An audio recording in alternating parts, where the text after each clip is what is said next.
الحمد لله رب العالمين والعاقبة للمتقين والصلاة والسلام على أشرف الأنبياء والمرسلين أما بعد أعوذ بالله من الشيطان الرجيم بسم الله الرحمن الرحيم فسبح بحمد ربك واستغفر إنه كان توابا صدق اللہ العظیم وصدق رسولہ النبی الکریم ان اللہ وملائکتہ یصلون علی النبی یا ایہا الذین آمنوا صلوا علیہ وسلموا تسلیما الصلاۃ والسلام علیک یا سیدی یا رسول اللہ وعلى آلك وأصحابك يا سيدي يا حبيب الله اللهم صل على سيدنا ومولانا محمد معدن الجود والكرم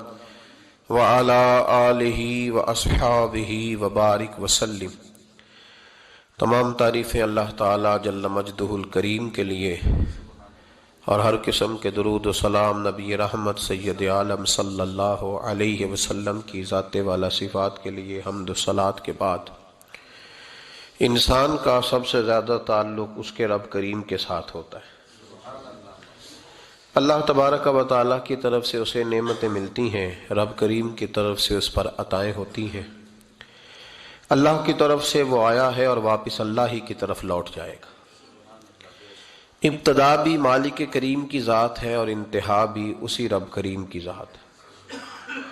انسان دنیا میں جتنے بھی پیچ و تاب کرتا ہے، جتنی بھی دنیا داری کرتا ہے اور جتنے بھی معاملات میں وہ وقت گزارتا ہے، وہ سارے عارضی ہیں، وقتی ہیں، اور بہت ساری چیزیں تو صرف اور صرف دھوکہ ہیں اور دھوکے کے سوا کچھ بھی نہیں۔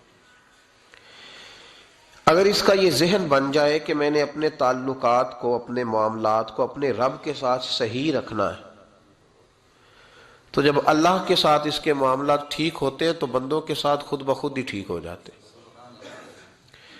اگر خشیت الہی پیدا ہوتی ہے، خوف خدا اسے نصیب ہو جاتا ہے، اور اگر اللہ تبارک و تعالیٰ کا قرب اسے میسر آتا ہے، اس رستے کا یہ سفر شروع کر دیتا ہے، تو بندوں کے ساتھ تو معاملات ویسے ٹھیک ہو جاتے ہیں۔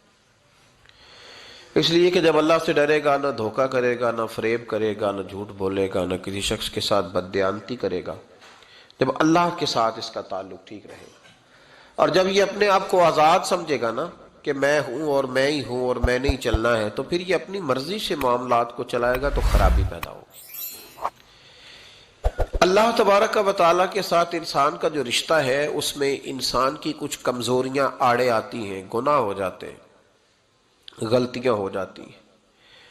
ان غلطیوں کے بعد اپنے رب کریم کے ساتھ اپنے تعلق کو مضبوط کرنے کے لیے اللہ رسول نے جو ہمیں وظیفہ دیا اس کو استغفار کہتے ہیں۔ استغفار ویسے اس کا لغوی معنی تو ڈھانپنا ہوتا ہے، یہ غفر سے بنا ہے، لیکن اس کے اصطلاحی معنی یہ ہے کہ جو گناہ انسان سے ماضی میں ہو جائیں ان سے معافی چاہنے کا نام استغفار ہے۔ کچھ لوگ توبہ اور استغفار کا لفظ اکٹھا بولتے ہیں، لیکن توبہ کا معنی ہوتا ہے آئندہ گناہ نہ کرنے کا وعدہ کرنا، اور استغفار کا معنی ہوتا ہے پچھلے گناہوں سے اللہ کے حضور معافی مانگنا۔ اگرچہ مفہوم کے لحاظ سے یہ ہم معنی ہی بنتے ہیں، لیکن ان کا جو اصطلاحی مفہوم ہے وہ یہ ہے کہ جب آپ پچھلے گناہوں سے معافی مانگ رہے ہوتے ہیں تو اس کو استغفار کہتے ہیں۔ اللہ تعالیٰ نے اس استغفار کو بڑا پسند فرمایا، بڑا پسند فرمایا، اور یہ استغفار کے جملے مالی کو اتنے پسند آئے کہ اللہ نے نبی پاک علیہ السلام کو بھی حکم دیا، کہا محبوب آپ بھی میری بارگاہ میں استغفار کریں۔ اگرچہ حضور کا استغفار اس معنی میں نہیں ہے، بلکہ نبی پاک کا استغفار تو بلندی درجات کا معاملہ ہے، چونکہ استغفار خود ایک عبادت ہے، تو یہ عبادت کرنے کا اللہ نے اپنے محبوب کو بھی ارشاد فرمایا۔ جب فتح مکہ ہوئی تو فرمایا اذا جاء نصر اللہ والفتح، جب اللہ کی مدد آئی تو پھر فتح نصیب ہوئی، ورأیت الناس یدخلون فی دین اللہ افواجا، تو پھر آپ دیکھیں گے لوگوں کو، لوگ فوجوں کی فوجیں دین میں داخل ہو رہے۔ لوگ پہلے ایک ایک دو دو کر کے آیا کرتے تھے، تو اب فوجوں کی فوجیں آ رہی ہیں، تو یا اللہ ہم کیا کریں؟ تو رب کریم نے فرمایا محبوب فسبح بحمد ربک واستغفر، اپنے رب کے لیے حمد کرو، تسبیح پڑھو اور استغفار کرو۔ کیا کرو؟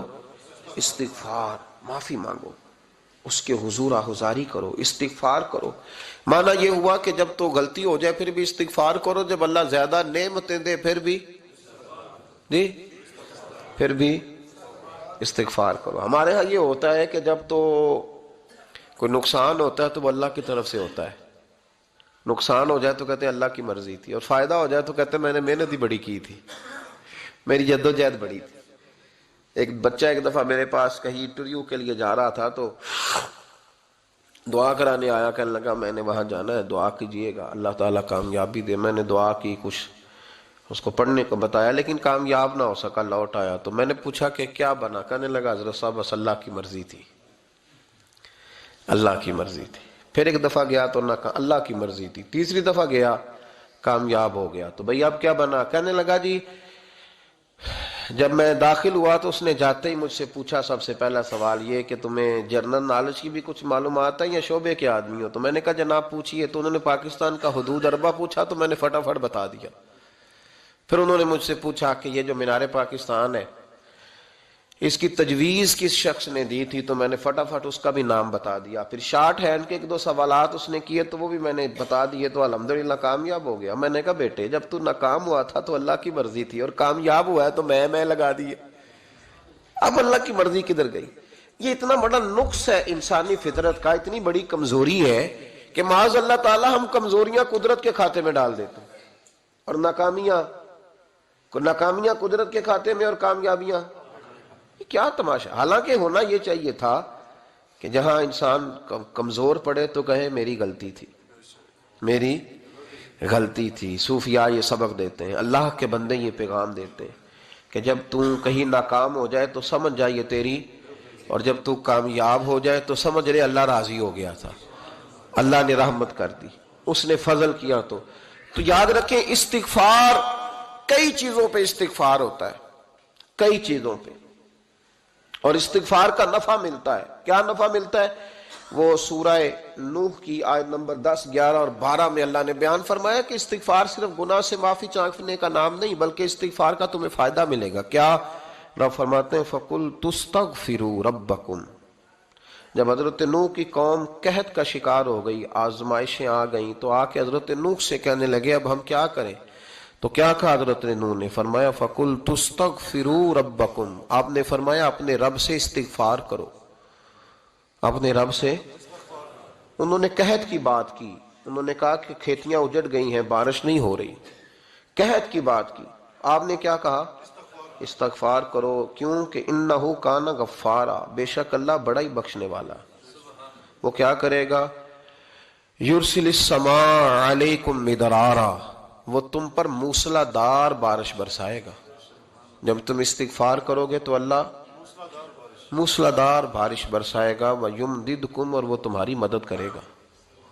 استغفار کرنے والے کی اللہ کیسے مدد کرے گا؟ بِأَمْوَالٍ وَبَنِينَ، تمہیں مال بھی عطا کرے گا اور بیٹے بھی عطا کرے گا، بارش بھی دے گا استغفار کرنے والے کو، اور مال اور اولاد سے اس کی مدد بھی کرے گا۔ وَيَجْعَلْ لَكُمْ جَنَّةٍ وَيَجْعَلْ لَكُمْ أَنْهَارًا، اللہ تمہیں جنت بھی عطا کرے گا اور تمہیں نہریں بھی عطا فرمائے گا، تمہارے لیے جنت بھی بنائے گا، انہار بھی بنائے گا۔ توبہ کا، استغفار کا تمہیں یہ فائدہ ملے گا۔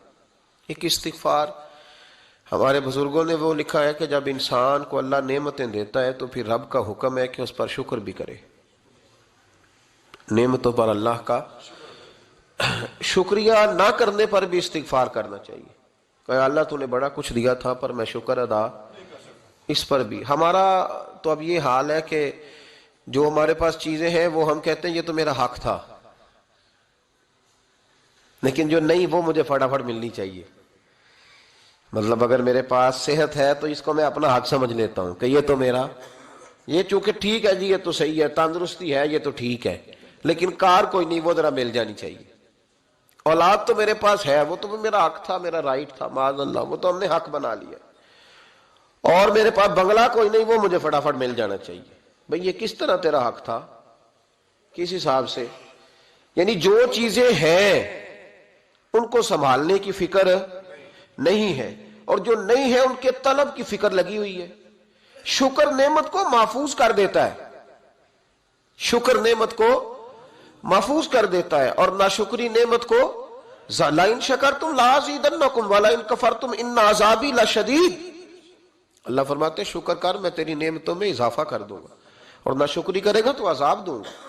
شکر نہیں نہ ہوتا، شکر نہیں ہوتا۔ دیکھیں نا، 100 روپے ابا جی نے دیا ایک بچے کو، اور اس کو کہا کہ جا دکان سے کچھ چیز لے آ، تو وہ 100 روپیہ اس نے رستے میں جاتے کہیں پھاڑ دیا، جب گوا دیا، تو اب وہ والد سے دوبارہ 100 مانگتا ہے، تو والد کہتا ہے کہ پہلے 100 کا تو نے کیا کیا؟ نہیں سمجھ آئی آپ کو میری بات؟ پہلے 100 کا کیا کیا؟ تو وہ کہے گا جی میرا دل کرتا تھا میں نے پھاڑ دیا۔ جوان بچہ ہے، سمجھدار ہے، 12-14 سال کا ہے، میرا دل کیا تھا میں نے پھاڑ دیا، ختم ہو گئی بات۔ تو ابا نیا 100 دے دے گا؟ سبحان اللہ، کتنے خوش ہو کے آپ کہہ رہے ہیں نہیں دے دینا تو، یہ کیسے ہو سکتا ہے بھائی؟ کروڑ پتی والد بھی ہو تو 100 کا نوٹ دوبارہ دیتا کیوں؟ بیٹا نہیں اس کا پیار نہیں، کیوں نہیں دے رہا؟ وہ کہتا تو نے میرے پہلے 100 کی قدر نہیں ڈالی، نیا تجھے کیسے مل جائے؟ تو نے خیال ہی نہیں کیا، تو نے جدوجہد ہی نہیں کی، تو نے۔ حضرت مولا رومی نے مثال دی ہے، جناب رومی فرماتے ہیں کہ بغیر محنت کے لوگوں کو اللہ نے نعمتیں دی ہیں تو انہوں نے شکر ہی نہیں ادا کیا۔ اندھے سے پوچھ آنکھ کی قدر کیا ہے، پوچھ اندھے سے، پوچھ معذور سے کہ ٹانگوں پہ چلنا کتنی بڑی نعمت ہے۔ کبھی پوچھ اس سے جس کا مکان تو ایک کنال میں ہے پر رونے والا بچہ کوئی بھی نہیں۔ پوچھ اس سے جس کی جیبیں دولتوں سے بھری ہوئی ہیں پر کوئی نہیں کہتا کہ ابا 10 روپے دینا۔ پوچھ یہ کتنی بڑی تکلیف ہے۔ حضرت رومی نے لکھا ہے، وہ فرماتے ہیں کہ ایک والد تھا تو اس نے بڑی دولت کمائی تھی، تو اس کا بیٹا بے دریغ ہی اڑاتا رہتا تھا، کبھی ادھر پیسے بھگا دیے، کمائے نہیں تھے نا، محنت نہیں نہ کی تھی، کمائے نہیں تھے۔ والد بڑا سمجھاتا تھا پر سمجھ نہیں آتی تھی۔ لیکن اس کے ابا کے ذہن میں ایک بات آئی، وہ کہنے لگا بیٹے یار میں کنگال ہو گیا ہوں، اچانک حالات خراب ہو گئے، ایک آنا مجھے چاہیے، دوائی خریدنی ہے، کہیں سے لے کے آؤ۔ اس نے کہا ابا مسئلہ ہی کوئی نہیں، یار ہی بڑے ہیں، بہت سارے لوگوں کے ساتھ رات میں جاتا ہوں روٹی کھانے ہوٹل میں، کئی ہیں جو میرا انتظار کر رہے ہوتے ہیں، فیس بک والے اور جناب وہ سیلفی والے، بڑے سارے ہیں جو کہتے ہیں تیرے بغیر گزارا ہی نہیں، بڑے ہیں جو روز سویرے اٹھ کے پہلے مجھے السلام علیکم کا میسج کرتے ہیں، پھر اس کے بعد کسی اور سے، بڑے ہیں کوئی مسئلہ ہی نہیں۔ ایک کے پاس گیا، ایک آنا چاہیے، اس نے دے دیا، لا کے ابا کو دیا، تو ابا گھر کے اندر جو امیر لوگ ہوتے تھے گھر میں کنواں کھدوا لیتے تھے، ابا کنویں کے کنارے بیٹھا تھا، جب بیٹے نے آنا لا کے رکھا تو اس نے پانی میں پھینک دیا۔ اگلی صبح پھر کہا بیٹے ایک آنے کی ضرورت ہے، دوا خریدنی ہے۔ اس نے کہا مل جائے گا۔ 2 4 5 دوست ابھی ہیں بڑے مالدار، ان سے جا کے کہا، ایک سے آنا لایا، ابے نے پھر پھینک دیا، تیسرے دن بھی پھینک دیا، چوتھے دن بھی، یار اب ختم ہو گئے۔ کچھ آہستہ آہستہ دوستوں کو پتہ چل گیا کہ کنگال ہو گیا ہے، خبر پھیل جاتی ہے نا، اب بھوکا ہو گیا ہے۔ اب آہستہ آہستہ موبائل بند ہونے لگے، آہستہ آہستہ جو ہے وہ نمبر بلاک ہونے لگا، حالات بگڑ گئے۔ اب جب اسے پتا تھا کہ یار تو اب دروازہ کھٹکھٹاتا ہوں تو کہتے ہیں کہ اسے کہہ دو میں گھر نہیں، ابا نے تو آنا مانگنا ہے، اور میں بے دریغ دولت ابا کی اڑاتا رہا ہوں، اب یہ بھی نہیں کہہ سکتا کہ مجھے دیتا کوئی نہیں۔ شہر سے باہر نکل گیا، سارا دن مزدوری کی، جد و جہد کی، کبھی کام کیا نہیں تھا، ہاتھوں پہ چھالے پڑ گئے۔ بڑا مشکل ہوتا ہے جن لوگوں نے کام نہ کیا ہو، انہیں کرنا پڑ جائے تو تکلیف کا شکار ہو کے ایک آنا کمایا، شام کو لا کے والد کی ہتھیلی پہ رکھا تو اس نے پھینکا نا جب کنویں میں تو چیخ پڑا، کہنے لگا ابا جی آپ سیانے بیانے بندے ہیں، روز پیسے لا کے دیتا ہوں، کنویں میں پھینک دیتے ہو، کوئی کرنے والی بات کرو، نہیں دوائی کھانی تو نہ کھاؤ، ضائع کیوں کرتے؟ تو بیٹے کو باپ نے تھپکی دے کے بٹھا لیا، اس نے کہا بیٹا میں نے پہلے دن تو نہیں پھینکا، تو 7واں دن ہے میں روز پھینکتا ہوں، آج تیری چیخیں کیوں نکلی؟ کہنے لگا ابا پہلے ادھار کے تھے آج مزدوری کے ہیں۔ نہیں سمجھ آئی بات؟ پہلے بولیے، اور آج میری محنت ہے، مزدوری ہے، جد و جہد ہے۔ تو والد کہنے لگا بیٹے یہی میں تجھے سمجھانا چاہتا تھا، وہ میرے بھی محنت کے ہیں جو تجھ روز یاروں کو کھلا آتا ہے، وہ میں نے بڑی جد و جہد سے جمع کی ہے، میں کنگال نہیں ہوا، صرف تجھے سمجھانا تھا۔ او بھائی یہ آنکھیں تیری محنت کی نہیں نا، اس لیے تو شکر نہیں ادا کرتا، یہ وجود، یہ ٹانگیں، یہ شعور، یہ تیری جد و جہد کا نہیں، جو عقل کی دولت اللہ نے دی ہے نا، یہ تیری محنت کی نہیں، اگر محنت کی ہوتی تو سجدے میں پڑا رہتا، تو خیال کرتا اللہ نے آنکھیں دی ہیں قرآن دیکھنے کے لیے، جب کوئی کسی گندی چیز کو دیکھتا ہے تو ناشکری کرتا ہے، جب غلط طرف اٹھاتا ہے یہ چیزیں تو ناشکری کرتا ہے۔ صاحبو یاد رکھنا اور اس پر ضرور غور کرنا کہ جب نعمتوں کا شکر ادا نہ کیا جائے تو پھر ہمیں استغفار کا حکم دیا گیا ہے۔ پھر کیا کرنا ہے ہم نے؟ استغفار کہ یا اللہ ہم تیری نعمتوں کا شکر ادا نہیں کر سکے تو ہمیں معاف فرما دے، تو ہم سے درگزر فرما، معاف فرما۔ ایک استغفار اس بات کا ہے کہ دیکھیں نا، یہ رسول پاک علیہ السلام کا فرمان ہے، یہ حدیث امام رازی نے لکھی ہے، اور نبی پاک کی فرمان کے لحاظ سے جو چیز ہمارے سامنے آئے نا اس پر ہماری آنکھیں بھی کھل جانی چاہیے، دل بھی کھل جانا چاہیے، کہ کوئی خاص ہی بات تھی جو حضور نے بیان فرمائی صلی اللہ علیہ وسلم۔ سرکار دو عالم علیہ السلام نے فرمایا ایک آدمی نے 500 سال بغیر ریاکاری کے اللہ کی عبادت کی۔ کتنے سال؟ 5 سال نہیں ہوتی بغیر ریاکاری کی۔ تہجد پڑھنے والا جب تک 6 لوگوں کو بتا نہ دے تہجد پڑھی ہے، اتنی دیر تو تہجد آگے بڑھتی نہیں، کم از کم 6 بندوں کو پتا ہونا چاہیے۔ اور میرے جیسے حاجی نمازیوں کا تو دل کرتا ہے کہ وظیفے پہ بندہ رکھا جائے جو تعریفیں کرے صبح و شام، حاجی صاحب کی کیا بات ہے، حضرت صاحب کی وظیفہ دیں گے اس کو مہینے کا، وہ تعریف کرے کھول کے کہ آپ کی بڑی بات۔ یہ مرض ہے، تعریف سننا نا یہ بیماری ہے، اس نے جھوٹ کو جنم دیا ہے، بہت بڑا مرض ہے۔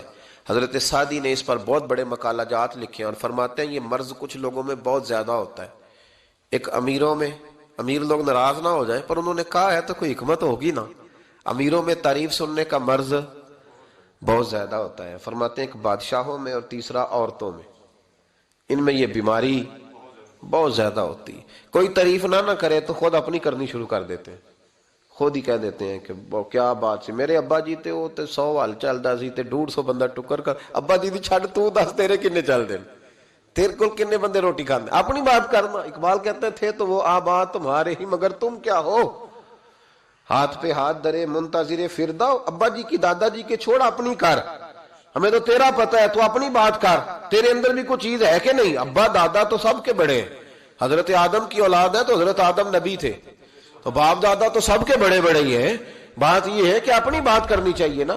تو یہ بیماری ہے، یہ نقص ہے، 500 سال بغیر ریاکاری کی عبادت، اور بیان میرے نبی کریم علیہ السلام فرما رہے ہیں 5، بولیے، یہ بہت بڑا مسئلہ ہے، دکھاوا نہ ہو، ریاکاری نہ ہو۔ ہم مجالس میں جاتے ہیں نا جناب، محافل میں، تو لسٹ ملتی ہے، یہ چودھری صاحب نے صدارت ہے، انہوں نے خصوصی تعاون کیا ہے، تو یہ فلانے صاحب ہے تو ان کا بھی نام لینا ہے۔ تو میں کبھی کبھی کہہ دیتا ہوں کہ یار آپ نے تو کہا تھا یہ نبی پاک کی تعریف کی محفل ہے، اور یہاں آپ نے لسٹ لگا دی ہے پوری تعریف کرنے والوں کی۔ کچھ ضروری ہے کسی کا نام لینا اور اس کا جناب ذکر کرنا اور اشتہار پہ اس کی فوٹو آنا، یہ کچھ ضروری ہے؟ ویسے بھی کوئی اچھا لگتا ہے کہ نبی پاک کے نام کی محفل اور میں کو میں صدارت کر رہا ہوں؟ ڈرنا چاہیے نا مجھے اللہ تعالیٰ، حضور کی محفل اور میری صدارت، اس پر کبھی غور کریں۔ اگر کوئی راہ طریقت کا مسافر ہوگا تو تڑپ جائے گا کہ نبی پاک کے نام کی محفل اور سرپرستی ایک ایسے آدمی کی جس کو وضو تک نہیں کرنا آتا، چھ معنی دار ہے، وہ دھندا ہے معاذ اللہ تعالیٰ، جس کا جو دل کرے وہ کرتا جائے۔ 500 سال بغیر ریاکاری کی عبادت کی، 5 بڑا مشکل ہوتا ہے۔ حضور فرماتے ہیں یہی بندہ جب اللہ کے حضور کھڑا کیا جائے گا تو رب کریم اس سے کہے گا کہ چلو اس کو میرے فضل سے جنت میں لے جاؤ، تو عرض کرے گا مالک فضل تو ٹھیک ہے پر 500 سال لگائے ہیں میں نے، 5۔ وہ مولوی صاحب میری طرح کے بیچارے جو امام مسجد ہوتے ہیں نا تو وہ بھی کہتے ہیں جب میں آیا تھا تو 30 بچے تھے مسجد میں، اب 80 ہو گئے۔ اور بھائی یہ بندوں کو بتانے کی کیا ضرورت ہے، یہ تو اللہ کی رضا کے لیے ہے نا، تو چھوڑ اس میں اتنا تذکرہ کرنے کی کیا حاجت۔ 500 سال جس نے لگائے، بول پڑا یا اللہ 500 سال لگائے اور تو کہتا ہے کہ اس کو میرے فضل سے لے جاؤ، تو رب کریم نے فرمایا چلو کوئی نہیں، پھر انصاف کر لیتے ہیں، الٹی آنکھ کی روشنی نکال کے ترازو کے ایک پلڑے میں رکھو اور 500 سال کی بغیر ریاکاری کی عبادت دوسرے پلڑے میں رکھو۔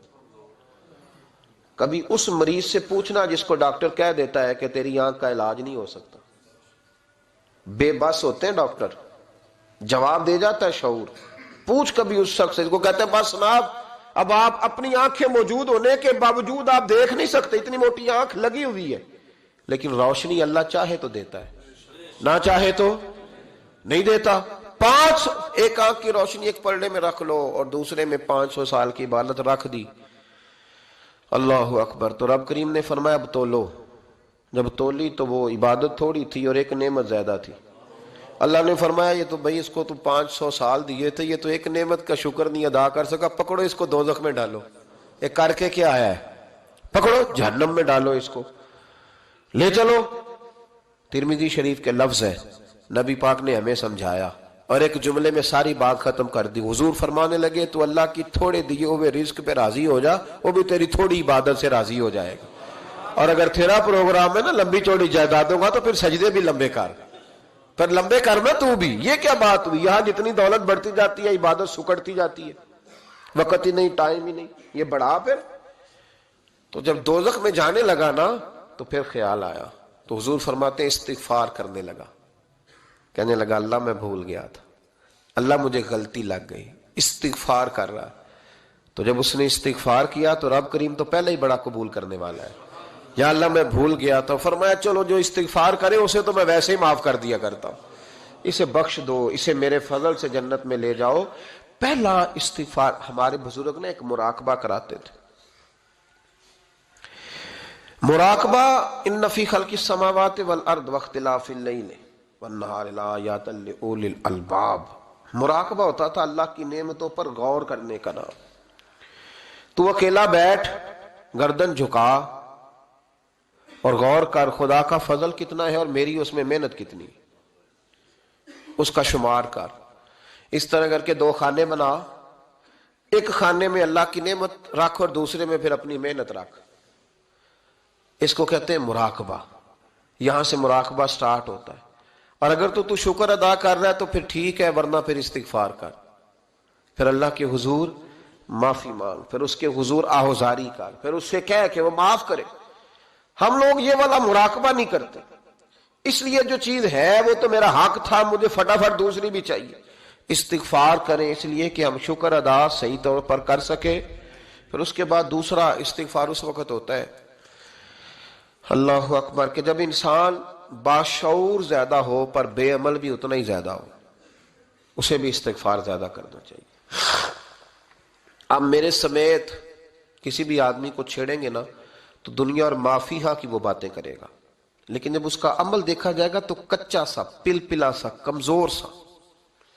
یعنی ایسے لوگ ہیں جو ماں باپ کی عظمت پر 6 گھنٹے تقریر کر سکتے ہیں، لیکن اگر ان کی اماں سے جا کے پوچھا جائے کہ بیٹے کا حال کیا ہے جی، تو کہتے ہیں بڑی تکلیف میں ہوں، اپنے بیٹے کے سبب سے وہ بڑی آزمائش کا شکار۔ بھئی تیری 6 گھنٹے کی تقریر کا معنی کیا ہوا؟ تو لفظوں کے گورکھ دھندے کا ماہر ہے۔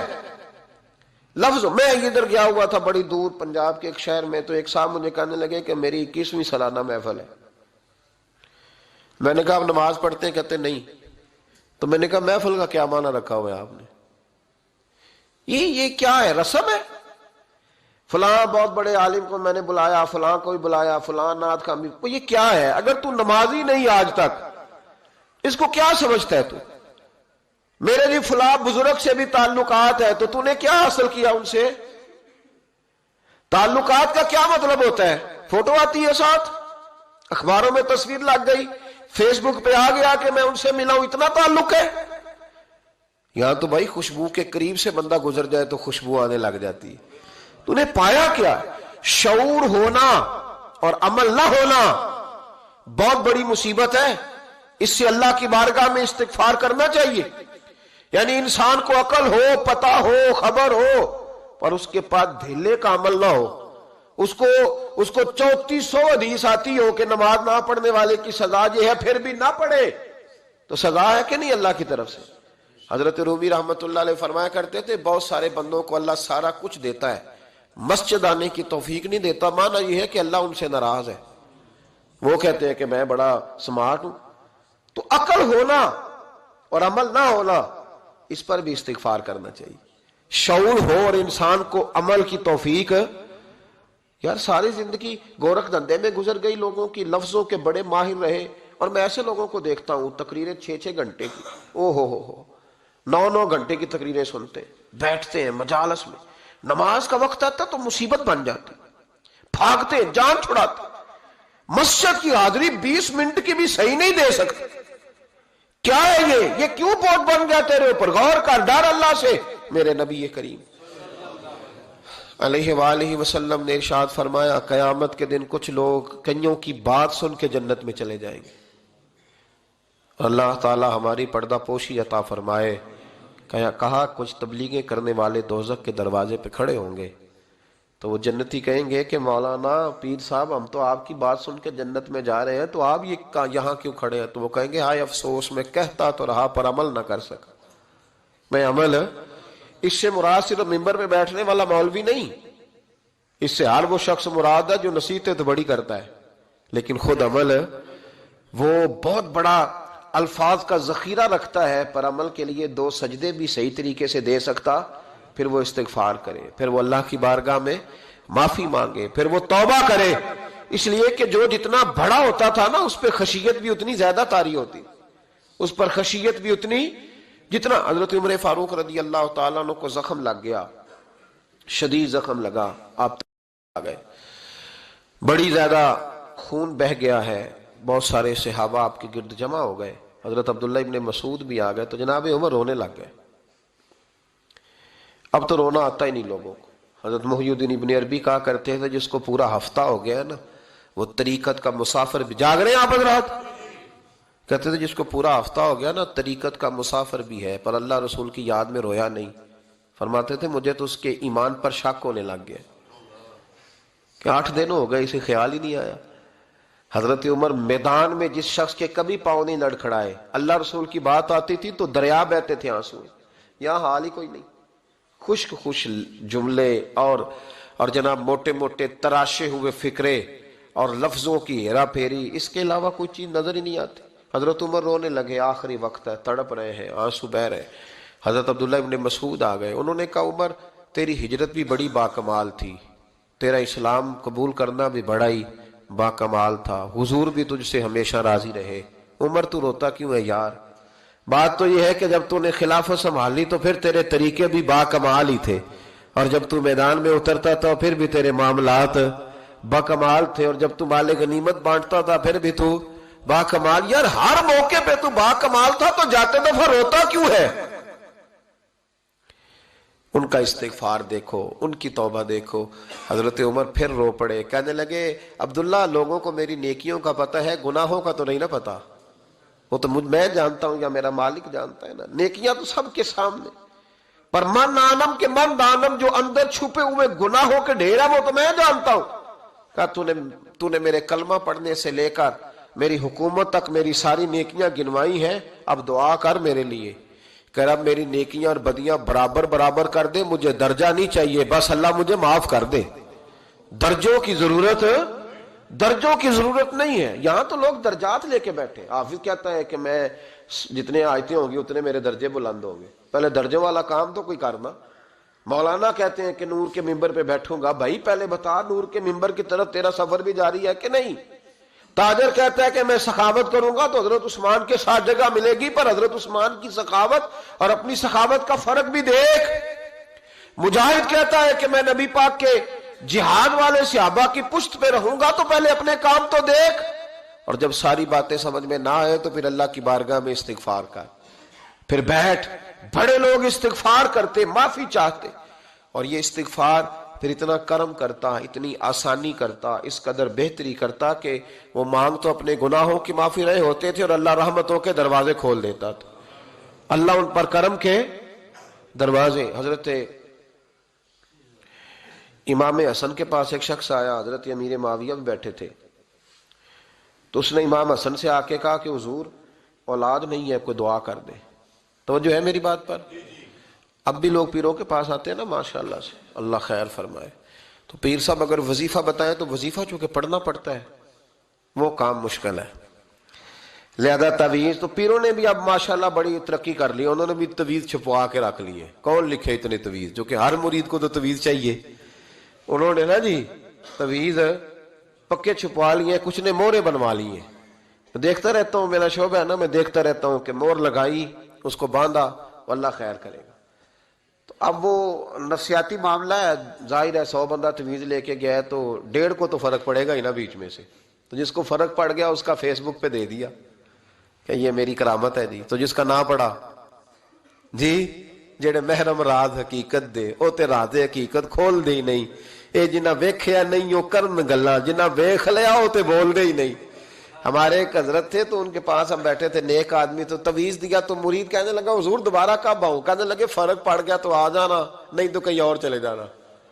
اس لیے کہ شیخ عبدالعزیز دباغ رحمت اللہ علیہ کے ایک مرید نے کہیں تنقید کر دی تھوڑی سی، یہ لفظ بس نا بہت بڑے ہیں، ان کی میں تشریح نہیں کروں گا، جتنے جملے اتنی بات کر کے بیت جاؤں گا، ان کی تشریح نہیں ہو سکتی، یہ ان کی توضیح نہیں ہو سکتی، کچھ تفصیل نہیں ان کی ہو سکتی، یہ جملے بڑے، میں کوئی تشریح نہیں کروں گا۔ اس نے کہا کہ حضور فلاں فلاں فلاں فلاں جگہ مجھے پریشانی ہے آپ کے حوالے سے، تو آپ فرمانے لگے میں نے کون سا باندھا ہوا ہے، نہیں سمجھ میں بات آتی تو کہیں اور چلا جا، باندھ کے رکھا نہیں، دروازے کھلے ہوئے کہیں اور چلا جا، ختم ہو گئی بات، تنقید کرنے کی ضرورت چھٹی۔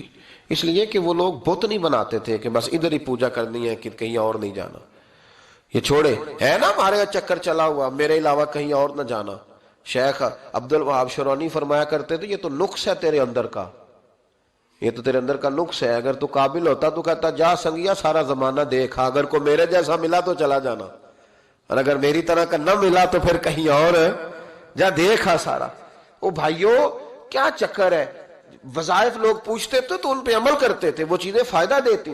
حضرت امام حسن سے آ کے وظیفہ پوچھا، اس شخص نے کہا حضور اولاد کوئی نہیں تو وظیفہ بتائے، تو آپ نے فرمایا استغفار پڑھا کر، کیا کر؟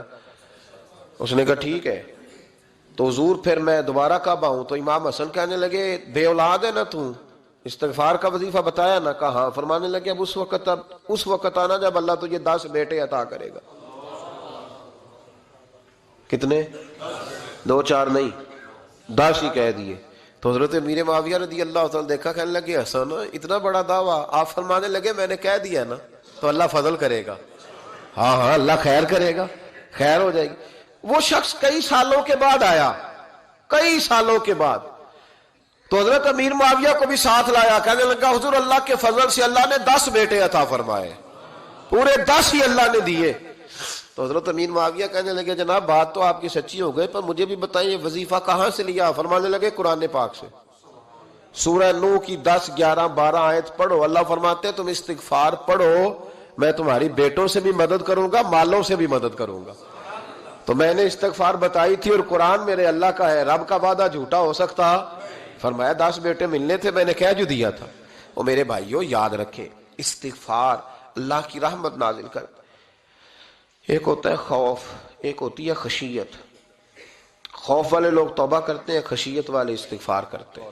ایک ہوتا ہے خوف، ایک ہوتی ہے خشیت والے استغفار کرتے ہیں۔ نبی کریم علیہ السلام نے فرمایا میں دن میں 100 مرتبہ استغفار کرتا ہوں، دن میں۔ توبہ والا کہتا ہے کہ میں بھول گیا تھا مجھے معافی مل جائے، اور خشیت والا کہتا ہے میرا یار ناراض نہ ہو جائے، وہ استغفار ہی کرتا رہتا ہے، وہ معافی حضرت رومی نے مثال دی ہے، فرماتے ایک عورت تھی تو بھیک مانگا کرتی تھی، ایک دن بادشاہ کے دروازے پہ بھیک مانگنے گئی تو بادشاہ کو پسند آ گئی، اس نے نکاح کر لیا۔ 20 کنیزائیں اس بی بی کے پاس تھی خدمت کرنے کے لیے، روٹی دینے کے لیے، کپڑا دینے کے لیے، لیکن وہ ہر وقت روتی رہتی تھی، ہر وقت روتی۔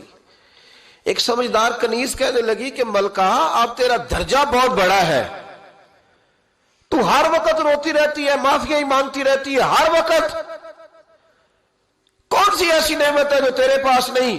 تو وہ کہنے لگی اس لیے تو روتی ہوں۔ کیا مانا؟ کہنے لگی اس لیے روتی ہوں کہ میں اس قابل نہیں تھی جو مجھے مل گیا، کہیں میرے سر کا سائیں ناراض نہ ہو جائے، وہ کہیں بگڑ نہ جائے، مجھے پتا ہے کہ میں کیا تھی اور مجھے کہاں تک پہنچا دیا، میں روتی اس لیے ہوں کہ کبھی کہیں وہ ناراض۔ حضرت عمر اس لیے روتے تھے کہ کہیں مصطفیٰ ناراض نہ ہو جائے، حضرت ابو بکر اس لیے تڑپتے تھے کہ کہیں اللہ کا فضل روٹھ نہ جائے۔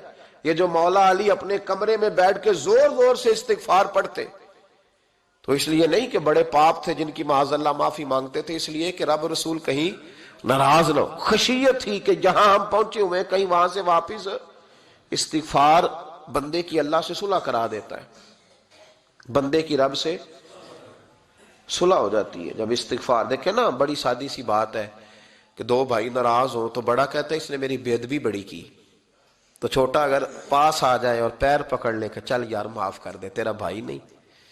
پتہ کیا ہوتا ہے؟ صرف معافی نہیں ملتی. ہاں صرف معافی نہیں. چھوٹے نے بے ادبی کر دی، بڑے کو تکلیف ہوئی، بات جب آگے بڑھی نا تو بڑے نے شکوہ کیا. جب لوگوں نے چھوٹے کو سمجھایا تو چھوٹا جب معافی مانگتا، ادھر دیکھو میری طرف، جب چھوٹا معافی مانگتا ہے نا اٹھ کے جاتا ہے اور بڑے کے پیر پکڑتا ہے تو نرا معاف نہیں کرتا، بڑا رو بھی پڑتا ہے، بڑا رو بھی پڑتا ہے. اور وہ کہتا ہے کہ وہ میں اور تم اماں کے پاس اکٹھے بیٹھتے، ایک باپ کی موٹر سائیکل پہ اکٹھے بیٹھتے، تو تیرا اور میرا رشتہ اتیار تو نے یہ کیوں؟ وہ جو آنسو نکلتے ہیں نا وہ درد ہوتا ہے، وہ کیف ہوتا ہے، وہ سوز ہوتا ہے، وہ لذت ہوتی ہے، وہ پیار ہوتا ہے. رب کہتا ہے تو معافی مانگ، انہو کان غفارا، تو معافی مانگ، میں تجھے معاف بھی کروں گا، تیرے اوپر رحمت بھی فرماؤں گا، تیرے اوپر کرم نوازی بھی کروں گا، تجھے نواز دوں گا، تجھے عطا کروں گا. حضرت موسیٰ کلیم اللہ علیہ السلام کا زمانہ مبارکہ تھا، قحط پڑ گیا، بارش نہیں ہوتی. ہم لوگ نا اب تو خیر ہمارے پاکستان میں تو ٹیبل ٹاک ہوتی ہے، ٹاک شو ہوتے ہیں، ہمارے ہاں تو پتہ کیا جاتا ہے کہ بارش ہو کیوں نہیں رہی، پھر اس پہ یہ ہوتا ہے کہ دھواں بڑا چڑھ گیا ہے، حالات بڑے خراب ہیں، فلاں ایسے ہو گیا قحط کا. ہم تو اسباب تلاش کرتے رہتے ہیں نا جی، فوق بہت زیادہ ہے، فلاں چیز ایسے ہے، فلاں چیز ایسے، ہم تو یہ تلاش کرتے رہتے ہیں. وہ لوگ یوں نہیں کرتے تھے، وہ سیدھے جا کے مصلوں پہ بیٹھتے تھے، اس لیے کہ وہ کہتے تھے جب رب چاہتا ہے تو پھر کوئی چیز کسی چیز کو روک سکتی، وہ سیدھے مصلے پہ بیٹھتے. اعلیٰ حضرت فاضل بریلوی رحمۃ اللہ علیہ کے پاس ایک مولانا محمد حسین آئے، وہ فلکیات کے بڑے ماہر تھے، تو اعلیٰ حضرت نے فرمایا ذرا ستاروں کا حساب لگا کے دکھاؤ بارش کب ہوگی. کہنے لگا پورا مہینہ تو نہیں ہوگی. تو اعلیٰ حضرت رحمۃ اللہ علیہ فرمانے لگے کہو کہ میرا علم کہتا ہے مہینہ نہیں ہوگی، اللہ چاہے تو ابھی ہو سکتی ہے.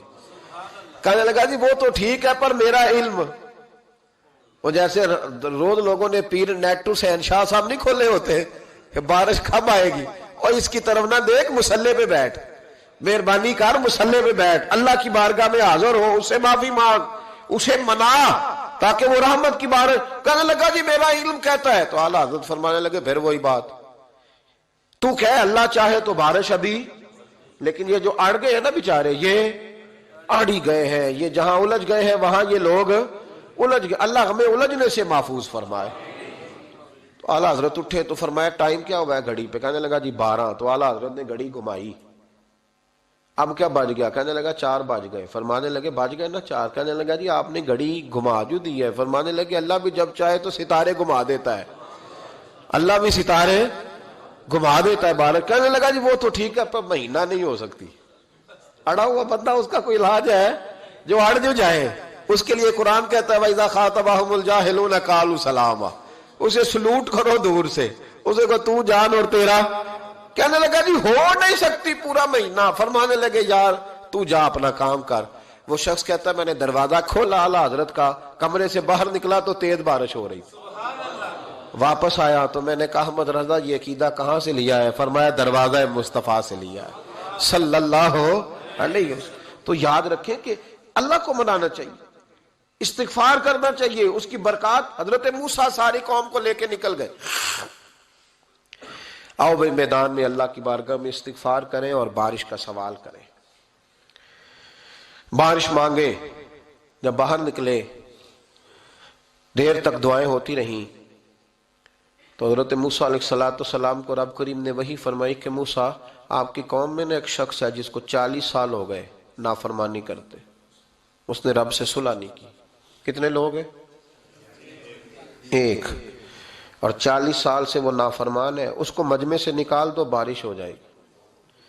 اگر ایک گناہگار کی وجہ سے بارش رک جاتی ہے اور جہاں دروازے کھلے ہوئے ہوں، جہاں تنہائیاں خوفناک ہوں، اور جہاں تباہی اتری ہوئی ہو، اور جہاں لوگ کروڑوں روپیہ مال ہڑپ کر گئے ہوں، اور جہاں علماء کو ہاتھ کڑیاں لگا کے ٹھنڈی زمینوں پہ لٹا دیا جائے اور قوم کہہ رہی ہو اچھا ہوا اچھا ہوا، اور لوگ پھبتیاں اڑا رہے ہوں، مذاق کر رہے ہوں، تو پھر اس قوم پہ کس طرح کر کے فضل الہی، اور یہ مولوی کا معاملہ نہیں، یہ تو ممبر رسول کا معاملہ ہے۔ میرے مصطفیٰ نے یہ نہیں کہا پیر میرا وارث ہے، حضور نے فرمایا عالم میرے دین کے وارث ہے۔ ہاں حضور نے فرمایا جس نے عالم کے چہرے کا دیدار کیا سمجھے میں نے اپنے نبی کی زیارت کی ہے۔ لیکن یہاں تو خیر یہ عنوان نہیں، ورنہ میں اس پر جاتا ہے۔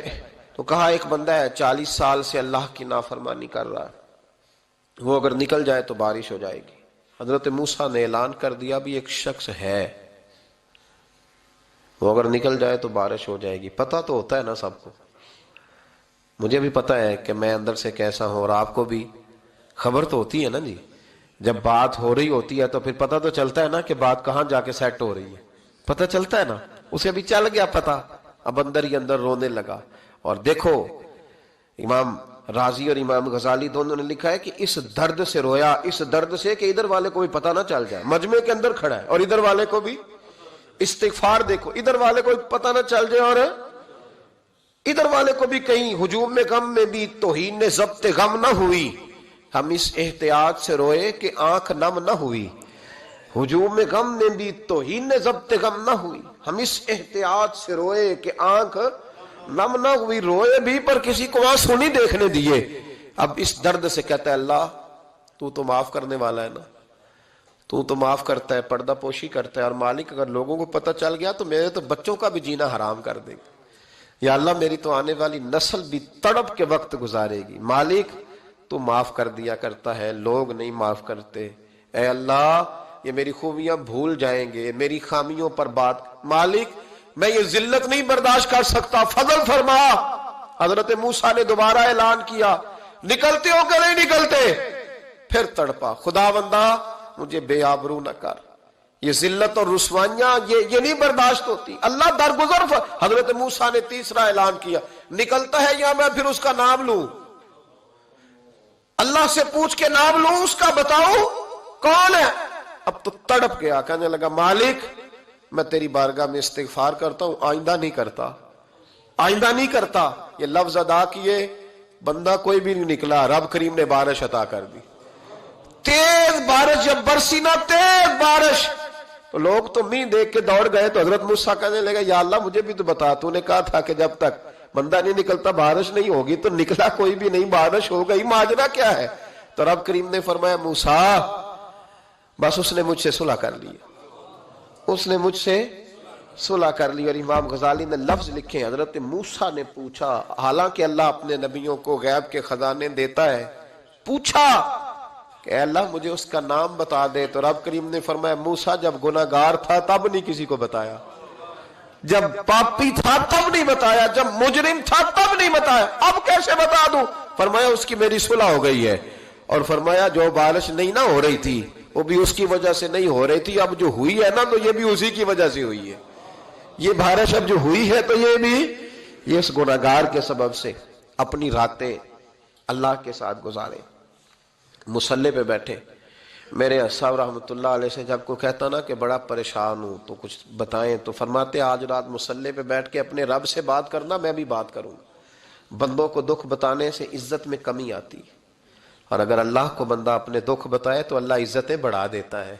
ترمذی شریف کی حدیث ہے، نبی پاک علیہ السلام نے فرمایا اگر تو دنیا داروں کو دکھ بتائے گا تو اللہ تجھے غنی نہیں کرے گا، اور اگر تو اپنے رب کو بتائے گا تو اللہ بڑی جلدی تجھے دنیا سے بے نیاز کر دے گا، تجھے لوگوں کی ضرورت نہیں رہے گی۔ استغفار کریں، کثرت سے کریں، ذوق سے کریں، مصلی آباد رکھیں، ہر شے دیکھو نا، جس طرح کھانے کی میز آباد رہتی ہے، بستر آباد رہتا ہے، ہمارے دیگر معاملات، اگر مصلی نہ آباد رہے تو روح بے چین رہتی ہے، طبیعت بے قرار رہتی ہے۔ انسان میں نے دیکھا ہے بڑے بڑے سمجھدار لوگ پاگلوں جیسی زندگی گزار رہے ہیں، بولتے جا رہے ہیں، بولتے جا رہے ہیں، بولتے جا رہے ہیں، ایسے کسی کو کوئی خبر کہ 6 فون اٹھائے ہوئے ہیں، ایسے جیسے ڈسٹرب ہو گئے مینٹلی طور پر۔ وجہ کیا ہے کہ ان سے جان نہیں چھڑاتے۔ کبھی سارے موبائل بند کر کے نا، سارے بچے ہر چیز سائیڈ پہ کر کے مصلی پہ بھی آنا چاہیے، اور مالک تو بڑا ہی کریم ہے۔